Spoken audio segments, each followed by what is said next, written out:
அம்மையே வாராகி போற்றி, ஆதியே சூலியே போற்றி, இன்னல்களை தீர்ப்பவளை போற்றி, ஈடில்ல நாயகி போற்றி, உமையவளை சக்தியே போற்றி, ஊழ்வினை தீர்ப்பவளை போற்றி, என் குல தெய்வமே போற்றி,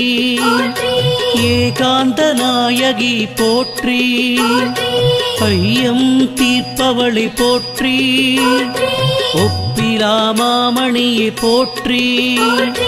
ஓம்கார நாயகியை போற்றி, ஔஷதம்